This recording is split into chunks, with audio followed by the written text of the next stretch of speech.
everybody to this international launch of short films from Indonesia on interfaith understanding.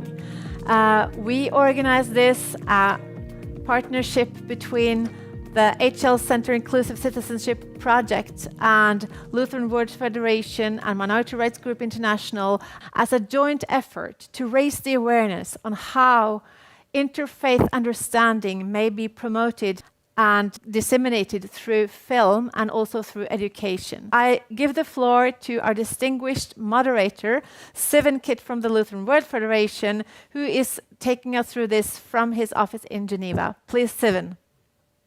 Hi there. My name is Sivan Kitt. I'm the Program Executive for Public Theology and Interreligious Relations with the Lutheran World Federation. I'd like to welcome you on behalf of the organizers. For the first film, I'd like to introduce to you is produced by KNLWF, Komite Nasional the Lutheran World Federation, and Jakarta. And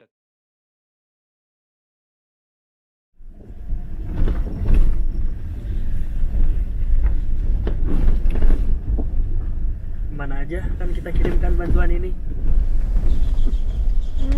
Cukup untuk satu desa terakhir.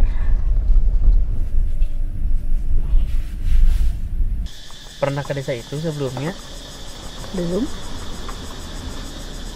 Kalau lihat di peta sih sepertinya nggak susah. Nggak banyak persimpangan jalan. Nggak semudah itu. Banyak jalan baru yang belum terpetakan. Ada juga jalan lama yang mungkin udah terputus. Lagi pula, nggak semua jalan cocok dan bisa dilalui oleh kendaraan ini. Kita nggak benar-benar bisa tahu jalan mana yang sesuai untuk kita. Mungkin bisa aja semua jalan saling terhubung dan ternyata ketemu di tempat yang sama. Tapi kemanapun tujuannya, bukankah pada akhirnya kamu tetap harus memilih jalan yang kamu yakini?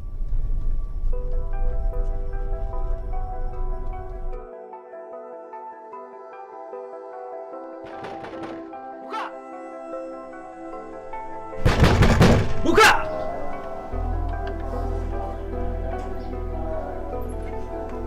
Hai Susa, tinggalkan desa ini sekarang juga. Cepat!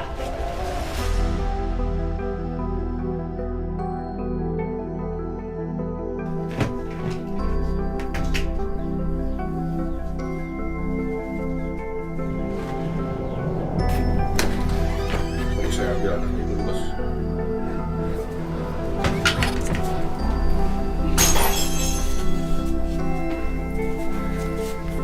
Ayo cepat!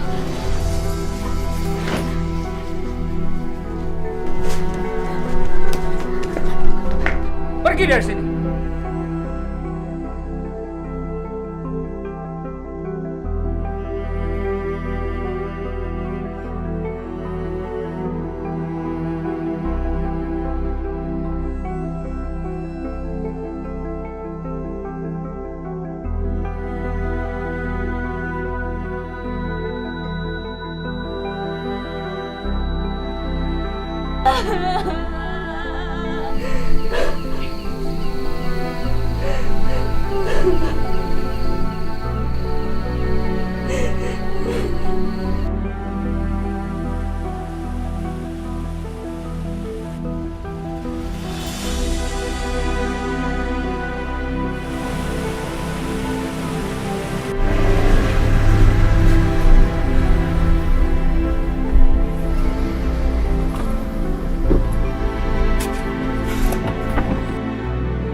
Kiri.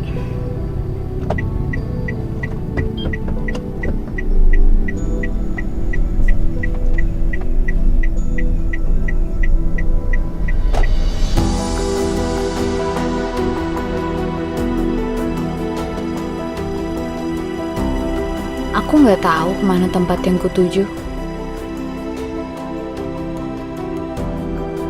Dan aku nggak terlalu berharap tempat itu ada. Tapi yang ku tahu pasti, ada jalan yang gak ingin ku lewati lagi.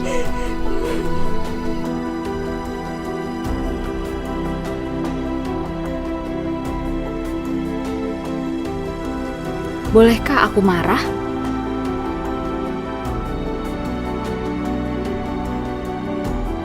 Bolehkah aku lelah dan menyerah?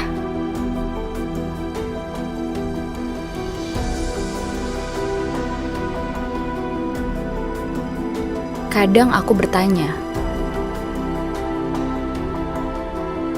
di antara doa, keinginan, dan harapan-harapan kita, adakah pernah meminta sekedar ingin menjadi manusia?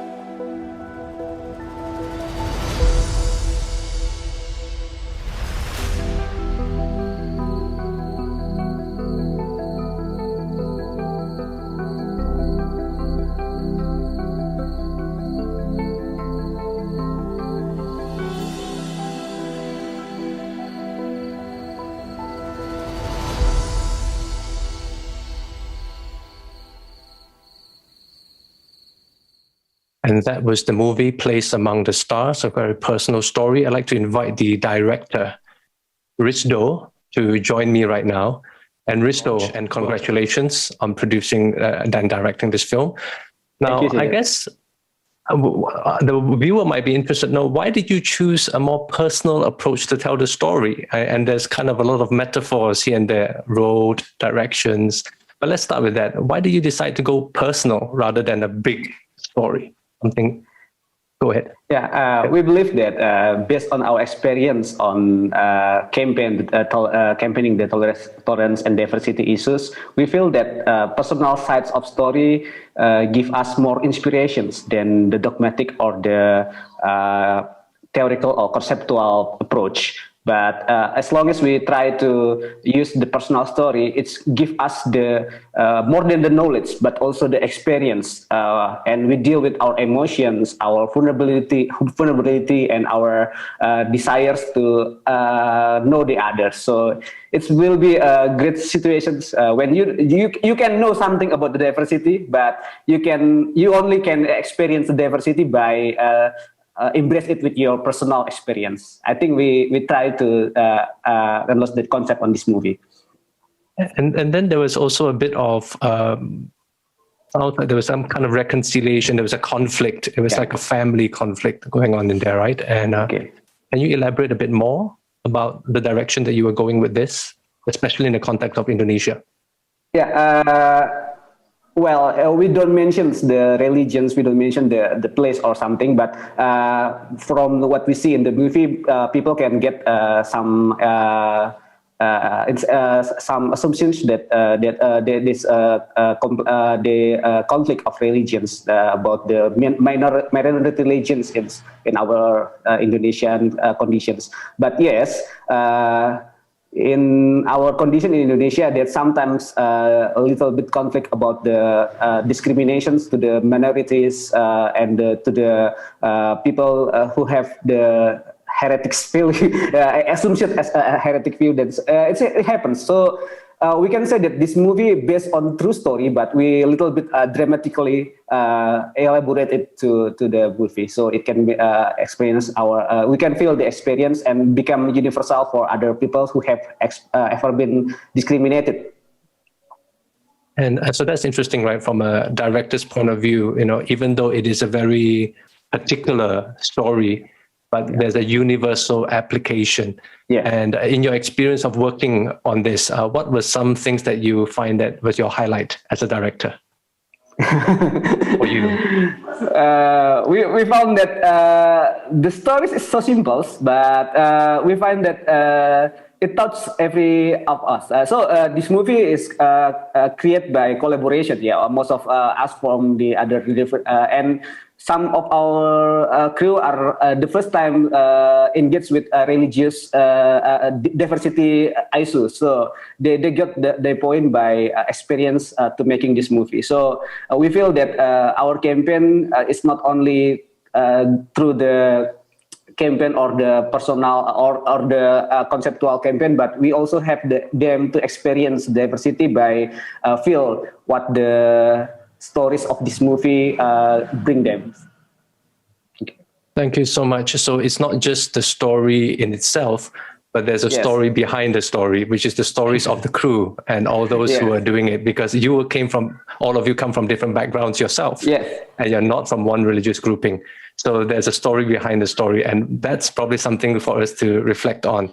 So thank you, Risto, for this brief little interview. And if there's one thing that you enjoyed the most, what is that one thing that you enjoyed the most doing this film? I enjoy most of the people for the first time to see this movie when we screen this in the closed or the restricted screening. They feel stirred up by their emotions, and they then ask, "What the meaning of this movie?" So that's what the point we're gonna do with this movie, to make people reflecting and to make people connect the movie through their experience and their understanding of religious diversity and above of us the humanity. Thank you so much. Really, this is very exciting to hear from you directly, and we're going to bring in the panel right now to just reflect a bit on your movie and to share with us what they think. So thank you, Risto. So the panel would be Fernando, who is one of the producers of the movie, and we have Sam from Minority Group International, and also Ingvil as well from HL Centered and Inclusive Citizen Project. So Sam, would you want to get us started? When you watched it, what did you feel? What were some things that came to your mind? Sure. Well, I want to start by saying thank you, Risto, for this film. It was very touching to watch, very moving, and it leaves the viewer with a lot of things to reflect on afterwards in just 6 minutes, My initial reaction was this notion that a key factor that contributes to interfaith understanding is, making sure that different points of views and experiences are understood and accessed. And I feel this film does exactly that. Even the title, the choice of your title, A Place Among the Stars, I feel that it indicates this idea of belonging, so seeking to belong. And the film, to me, how I understood it is that you can see a lot of pain behind a message when someone's told that you don't belong in society. And you've done it so magically and movingly that I think it's unpacked this complex notion of belonging and seeking to belong. But I also loved how you showed the courage of the protagonist to reopen old wounds. This whole reflective movement, the whole discourse on journeys. So turning left and actually making that decision. It marked the decision made to revisit these wounds and promote this idea that it's okay to continue discussing these things and revisit this pain. So that was just, a few initial thoughts for me. I thought it was very moving. And again, I thank you for putting it together, just from conceptualization to actually producing it. It's fantastic. So Ingvil, what do you think? Yes, well, I actually got this feeling when I watched the film that it says something deeply important and deeply touching about the fact that we are all humans and the importance of seeing one another as such, as human beings. And although there are differences and we have to recognize the differences and respect them, and they are very important for the identity of every person, including faith, differences of faith, we are always human beings. And I think that is one of the messages, at least to me, of this film, that the guy who was the perpetrator managed to see beyond his hostile images, his group hostility, his stereotypes, the coldness in his heart, fell away for a second, and he could see that these are human beings, and by that it helped him to reach out and find his own humanity, sort of, which he hadn't been in touch with, and by that reached out to them as on an equal ground. And I think that's at least what our center works on here at the HL Center and on the Inclusive Citizenship Project, is to show that there is a danger of creating group stereotypes and group hostility, and we have to see beyond that, because it can lead to mass atrocities at the end and human rights violations. We have to stick to the fact that we are all human beings and not dehumanize one another, although there are differences. Even though there's so many human wrongs, right? But we are still trying to focus on human rights and how to put things right. Appreciate that comment. Fernando, you are actually dialing in all the way from Indonesia, Sulawesi, and giving us a feel of Indonesia right behind you. And how did you feel when you watched the film? And of course, you were part of the production as well. Maybe there were some reflections on that.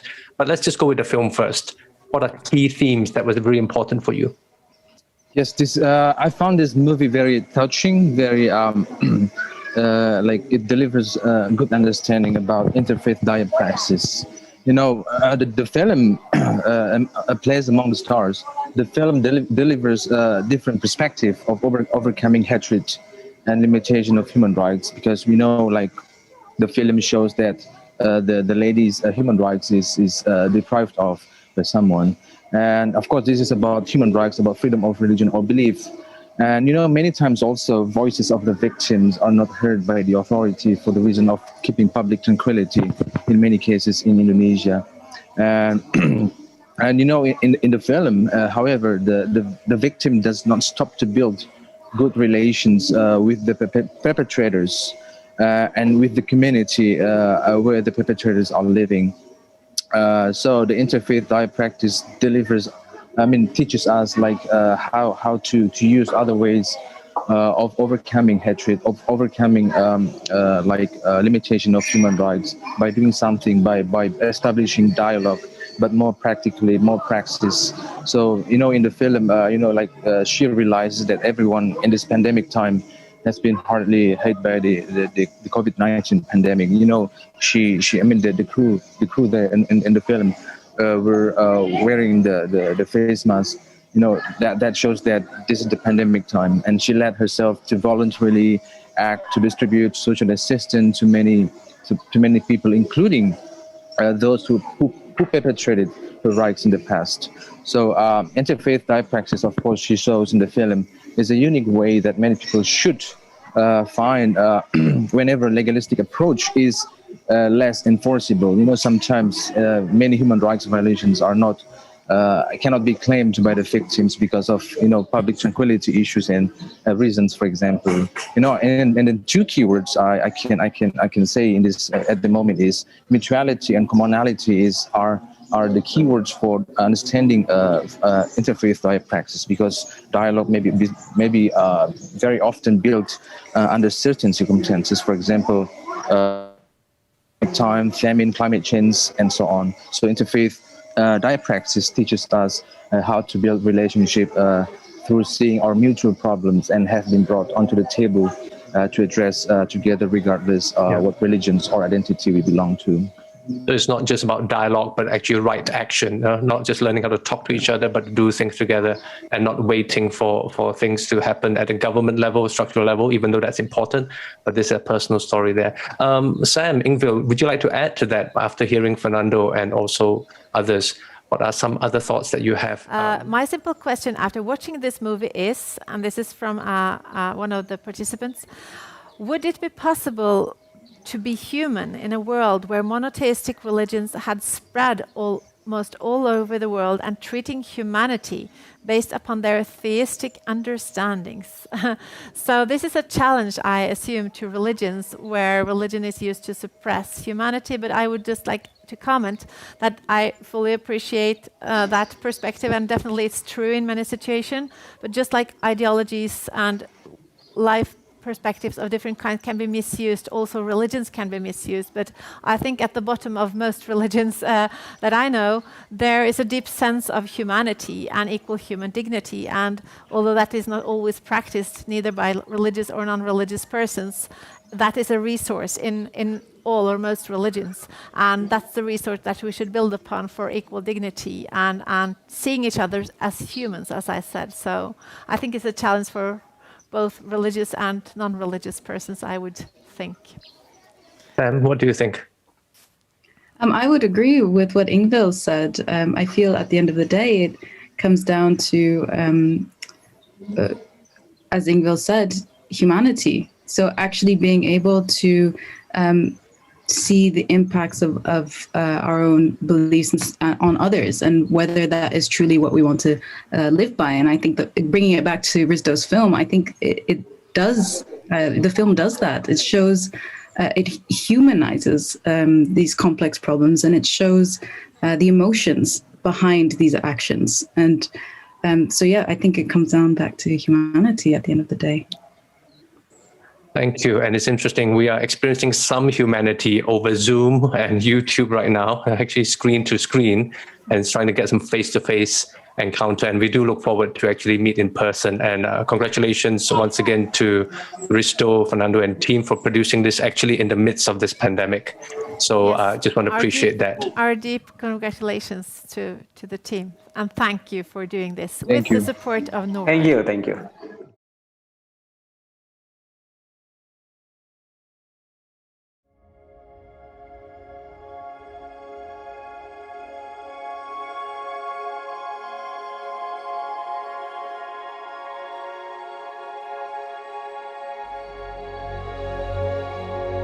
كيف يمكننا تعزيز إحساسنا بالمجتمع عبر اختلافات المعتقدات والتقاليد؟ كيف يمكن للأغلبية والأقليات تطوير شعور أقوى بالمجتمع؟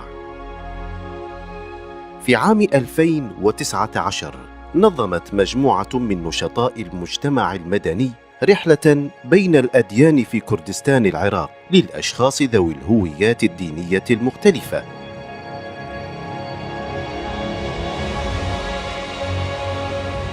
الأيزيديين والمسلمين والمسيحيين والكاكايين والصابئة المندائيين،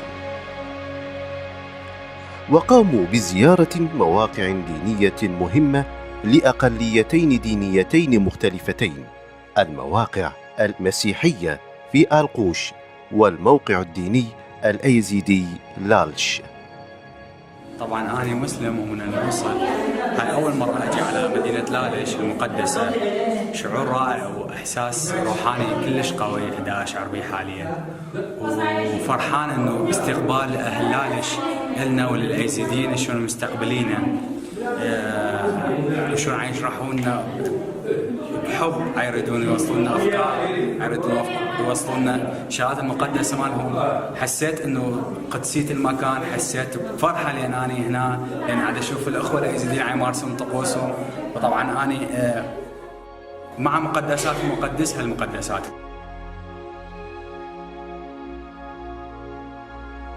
هدف ما إشفي رحلة يا أم رسالة كي بقي هنا عالمي إنه هكا تشلوبو هر عراق فالا نابي اشتنوع وهر وسام كر خلق زانبي أم همو أم سلامة خوازن وفرقايا كينينا وديانة همو جهة احترامي وتقديري. المحطة الأولى للناشطيين كانت القوش. زاروا إحدى الكنائس المسيحية حيث استقبلهم القس غزوان يوسف وتحدث عن تاريخ القوش والكنيسة. القرون الأولى كانت القوش مسيحية. عندنا ما بعد المسيح أنه الدراسات اللي عندنا أنه أول مطران تعين في القوش أو دخل إلى القوش سنة 393 ميلادية، مطران ميخا في نهاية القرن الرابع وبداية القرن الخامس. بنى أول دير في المنطقة، أول مدرسة في كل منطقة سهل نينوى. القوش نقول مثلا إيل قوش، يعني إله القوس مرات نقول، يعني اكو يعني تسميات قديمة. اكو مثلا طير السلام، يعني اكو عدة تسميات. استكشف المشاركون أثناء جولتهم متحفا يتعلق بتراث وتاريخ آل قوش.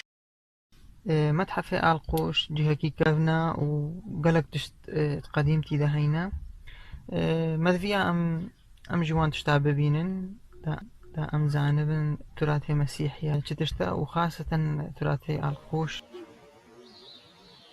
ما تشاهدون الآن هو مرقد يهودي قديم قيد الترميم حفاظا عليه من الاندثار. هذا مكان مرقد النبي ناحوم اللي يعتبر من الأنبياء الصغار، عاش في القرن السابع قبل الميلاد. تنبأ بسقوط الإمبراطورية الآشورية اللي هي عاصمتها نينوى. هسه في قيد الترميم مثل ما تشوفون انه هو كان راح يوقع، دا ياخذون نفس هذا الحجر مثل ما قلت لهم، دا ينظفوه ويرجعوه مرتله حتى لا يجيبون، ما دا يجيبون اي شيء خارجي حتى يحافظون على هذا المكان. هناك ديرا مسيحيا قديما تقع في شمالي آل قوش، بني عام 628 بعد المسيح، يسمى بدير ربان الهرمس. أنا هنا حاليا بدير من أديرة الأخوة المسيحيين، وأنا هنا داخل يعتبر معبد. هذا شعور جدا رائع إنه أول مرة أفوت إلى هذا المكان، وسمعنا عن تاريخه وسمعنا عنه شلون إنه كل واحد هذا محفور بإيد.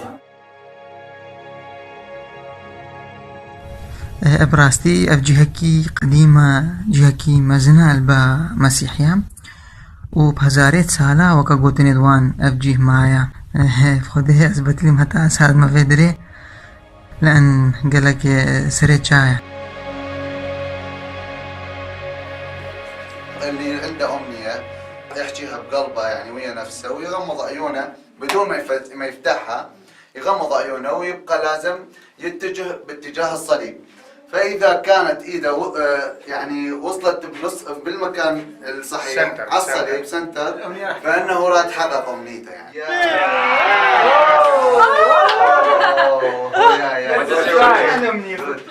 What do you want to be? What do you want to be in the future? Peace, peace. Peace.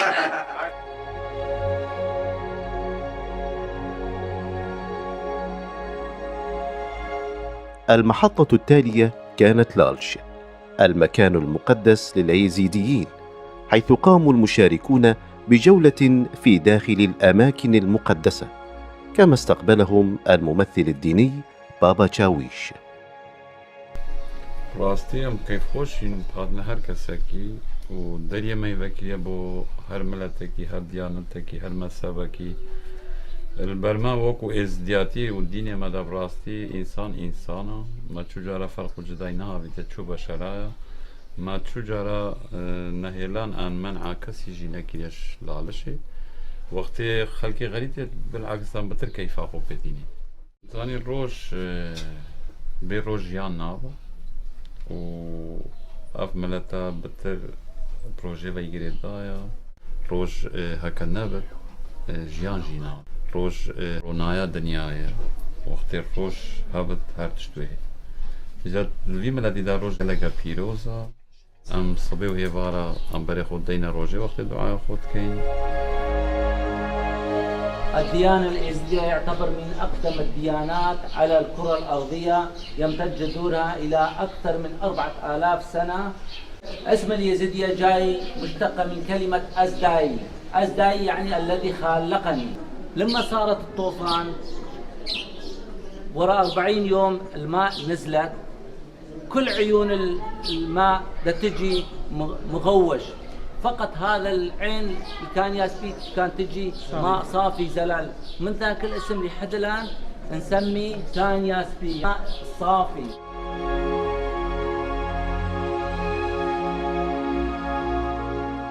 لالش مهمة قالك وكو جيكي مقدسة أم حموتين زيارة ويتكين ما دفتش ديانتي ديج بين زيارة ويبكن دا بزانن كاتشان دا مهمة وبما يزيديا وبو هر دينا كي ديها بتن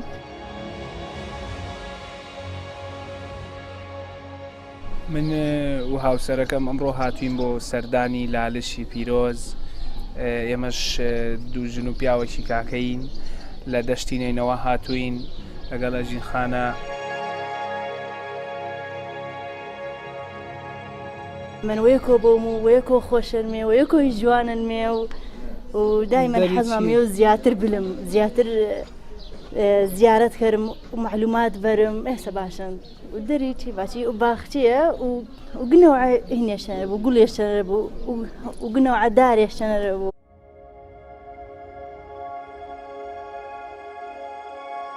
شعر المشاركون أن الزيارة كانت مجرد بداية لتعلم المزيد عن بعضهم البعض وللتعرف على مواقع دينية أخرى ومواصلة الحوار.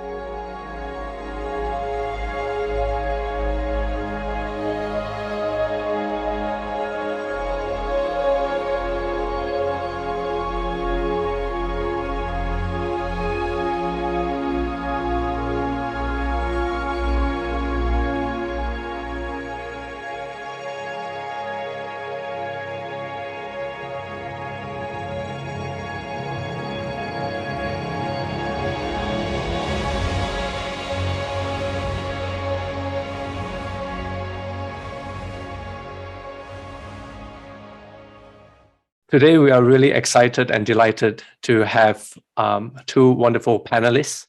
One, Saad Salom, coming from all the way from Baghdad, Iraq, and Sahavi Sanjavi from Sweden, but originally from the Kurdish region of Iraq, present with us. And of course, we have Dr. Ingvild Plesner, who is the researcher and project manager from HL Center and the Inclusive Citizen Project. Now, all of us are gathered together to discuss about interfaith short films and how they are important, especially to deal with this growing concern over extremist voices and actions that show hostility against religious others that has really worsened in recent times. But what we are focusing on is how we can promote positive examples of people of faith who demonstrate different ways of life by embracing inclusivity and dialogue. So I'm going to pass the time to Dr. Ingvild and let her introduce our two speakers, and we will have a conversation about these short films and what does it mean for us today. Over to you, Ingvild. Thank you so much, Sivan, and greetings to everybody from Oslo. So it's a great honor and pleasure to speak with you, Saad and Sahavi, as always, and thank you for your continued cooperation on this topic. And so I know that both of you have made major contributions to this issue from different angles. And let me first then introduce you more specifically, Saad Salom, who is from Masarat for Media and Cultural Development and also co-founder of the Iraqi Council for Interfaith Dialogue, as well as the founder of the Institute of Religious Studies. So, and you've made a number of documentary films as part of your important work to promote diversity, acknowledgement, and coexistence based on diversity, not least on religious diversity. So it's a great honor having you here with us. And also Sahavi Sanjavi, who is, of course, as we know, an internationally recognized documentary filmmaker, recently winning an international award for his new film, Imad's Childhood, about a Yazidi boy who escaped from ISIS, but has done a number of documentary films about the Yazidi minority in particular in Iraq and from the Kurdish region of Iraq, and also who has made a number of films more recently also on religious diversity and coexistence. So I would like to ask you first, Sahavi, since the work on coexistence and religious diversity is a topic that you just started working on a few years ago, what is your experience so far in how film can be used in, or if film at all seem to you to be a relevant medium to somehow promote interfaith understanding and by that peace?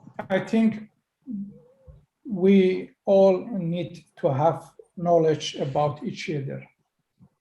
And the most strongest way to have peace in a community, if film or short film is I think it's the best medium to reach peace and to receive knowledge about each other.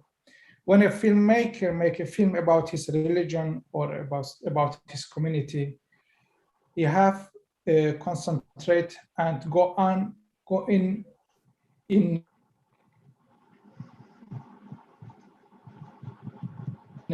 his truth deeper, to clarify and to make a description of his about themselves, and it make him to understand own religion better first, and to reach with this thought to another people. I think this most important when a short film as medium can help us to know each other, and it's the first step in good coexistence in every community. Thank you, Sahavi, and we know that you've made films together with the Yazidi team on Peace Journey, where you visited Lalesh, the holy city of the Yazidi, and Al-Qash, the Christian site, and also mosques, etc. So that was a very good example of that meeting one another, seeing each other's places, which is also something that you've been working on, Saad Salom, for a number of years. And also you have been using film in this awareness making and peace building. Can you say something about your experience when people see such films? What is your experience on how that affects them as compared to reading about or hearing only about different religions? And hello for Seven and Zohavi. I think this is a great opportunity to talk about our experience here in this panel. We are using films since 2009 and send a positive message to the society, to promoting coexistence, and especially to face hate speech, because if you want to build bridges between our community, you need the tools, and films is one of the most famous tools that we are using to change the image, especially when we are facing this horrible crisis, when ISIS occupied Nainawa and other parts of Iraq, and we witness hate speech in social media and see how this hate speech is divided the society. So I think using film is to send positive message, to change stereotype about the other is very important. And let me mention the final event that we are witness, and so how can we see the image could change in media and through films when the Pope Francis visit Iraq, the last visit, successful visit, that really this has changed the image of the Iraq to the international community, because there are stereotypes about Iraq that it's a place for crisis and conflict, and suddenly the international media talks about Iraq as a capital of interfaith dialogue in the Middle East, and the House of Abraham, the southern Iraq, and the Assisi will held in Ur, where Abraham have start his spiritual journey to Middle East. That changed the identity of Middle East and the world. And in the same time, this has changed the image of Iraqis among themselves. So they suddenly start to stop that the Pope Francis visit Iraq. Why? Because Iraq is capital of interfaith dialogue, and the House of Abraham was there, and there are many different historical churches in Iraq. We have 14 different churches in Iraq, and we have 21 different religious sects. So this is really give other possibilities for Iraqis to look to themselves. And this is very important to focus on how the diversity is very important as a permanent resource of wealth in Iraq, not oil, just oil. And at the same time, that unity in diversity, that if we lose this diversity, Iraq will divide it to many pieces. So I think changing image and changing paradigm, or making paradigm shift to make diversity is one of the elements of make the countries more strong. It's through films and through documentaries. So I think using this tool is very important related to this regards. Thank you, Saad. And I just want to ask you before turning back to Sahavi with one more question. You have used films also in education, in workshops or at the university level? Yes. Or can you say something about how the students react when they are presented to this rich, just current and also historical diversity of the country? Okay, I think documentaries and films very important to make the training and the lectures more effective, because you know the image is more effective than the words. So if we have a lecture, even if you are interesting professor, but it's became boring. But if you are using films, it's more interesting to the audience. And even in training, we are using films in training since 2009, and even we provide the trainer with this film to publish it in wider society. So I think one of the most tools to make the training or lecture more effective and really changing the heart and the mind is through using films, because you know the images have deep influence and could change the heart and change the mind.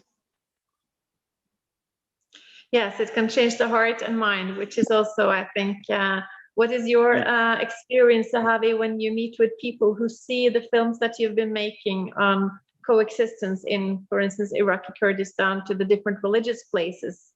What is your perception of how people are affected by seeing these films to the different religious sites of the Kurdish region of Iraq? When I worked, I had same question to myself, and I made a research. I shot the film, you know, coexisting in Iraq Kurdistan, to a lot of young people in Kurdistan, and I asked them to let me, you know, it was your idea, you know, do you remember that we made this research? And sure, but you did it. I did it, and I received a lot of answers, and they found it was a lot of important information about diversity in Kurdistan, which they didn't know. Even they lived in Iraqi Kurdistan, and Iraqi Kurdistan it's not a very big territorium, but they haven't any information about diversity in other parts of Iraqi Kurdistan. And this film helped them to receive a lot of new information. And it's I think it's very important to have knowledge about another parts of community. It will be easier to meet them. It will be easier to understand them.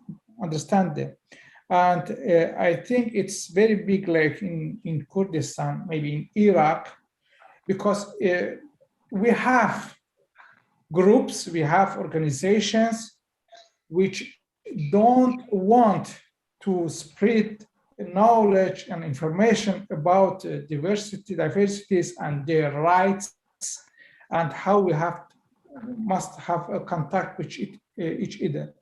And I think the film language and the film medium is very important, as Saad told.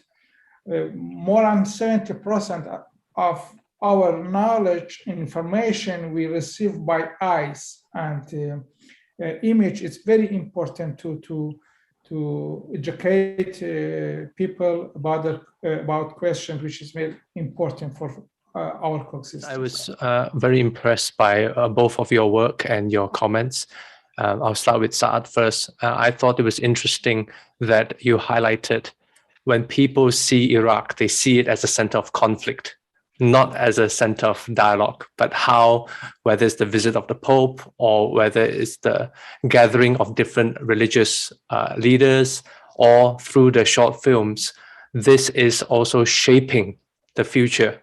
So the films are not only shaped by the realities of Iraq, which you mentioned, but also through the films and through other educational means, it is also shaping the future. So I'm just wondering now, as we look into the future, what are some of your hopes towards using creative ways like this? And are there any challenges that you see? And what are your thoughts on this? Actually, I will start from the moment, because we will participate in election through days 10 this month, and Iraqis is looking forward to this election. It will be shape the country with a new image, or maybe it will be returned back to the conflict, because election is, you can use in both sides. Maybe it will be part of solution, or maybe it will be start of a new conflict. So when we are looking for the future, we couldn't determine what will happen. This is, in our experience in Iraq, we are moving from crisis to other crisis, and its stability is not ensured until yet. But if we are ready to peace building process through collecting elements and make these elements are part of our strength to rebuild peace building, I think we can ensure that we are ready if we have a crisis. Maybe we will not ensure that we will have stability for good, or maybe we will not have shining side, witness shining side, but at least we will be ready to face the crisis. If we have increase of hate speech because of political reason, religious reasons, we will be ready for it by using these tools.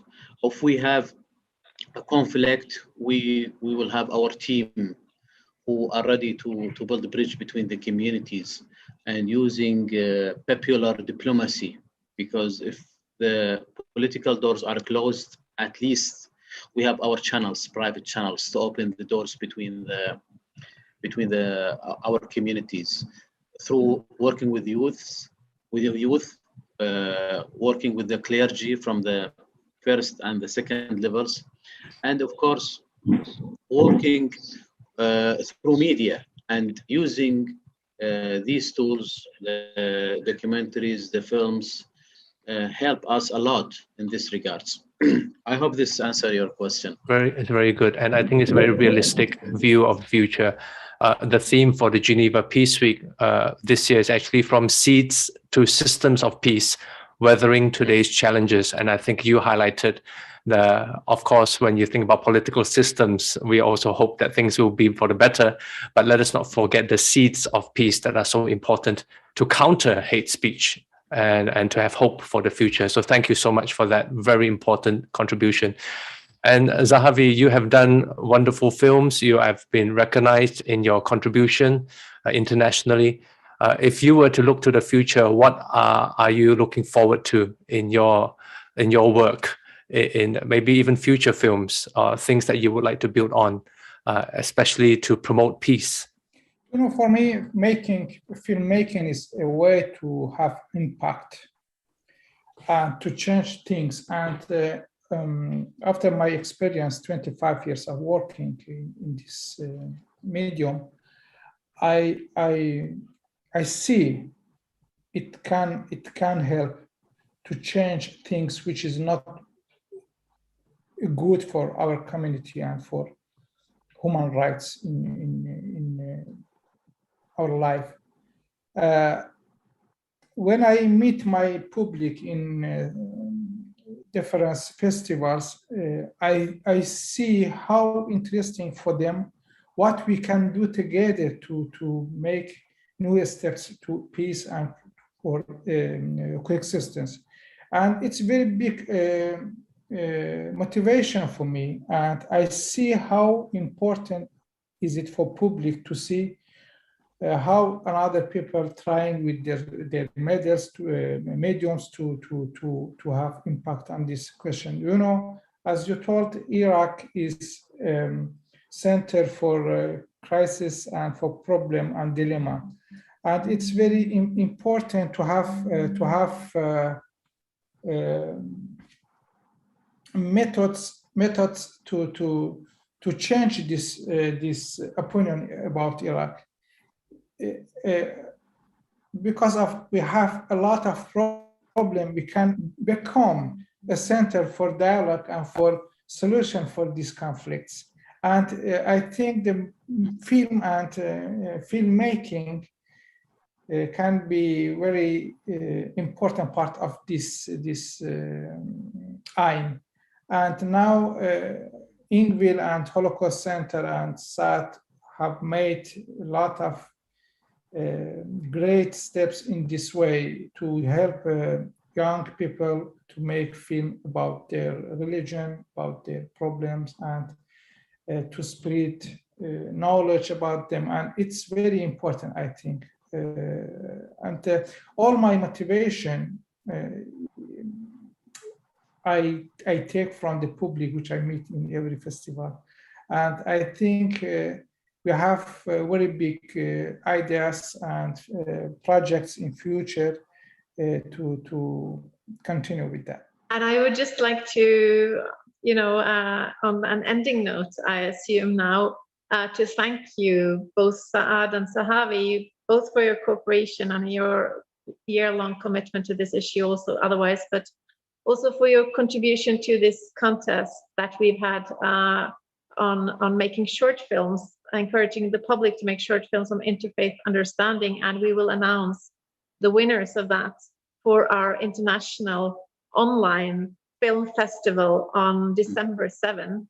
And I know that both of you will be there, and Sivan as well, where we will present the winning film from that Iraqi contest along with the winners of the Indonesia Film Festival, similarly, that we announced in June.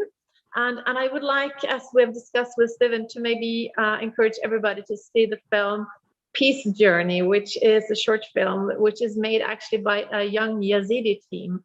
And I know that both of you know them. Sahavi, you've been advising them on the filmmaking process. And Saad, I know that you know Sahir and Omar also.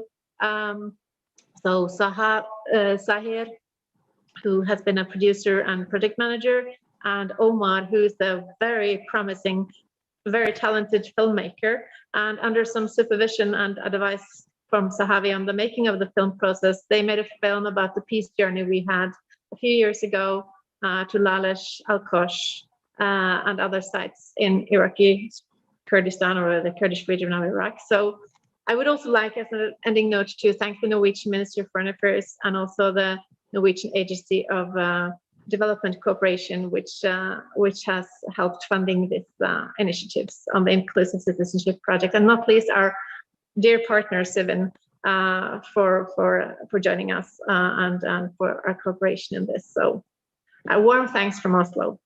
Indeed. To all of you. And on behalf of the Lutheran World Federation as well, it's a joy for me to be part of this project and to listen to both of you. And thank you, Ingvil, also for bringing us together for this conversation. So thank you very much.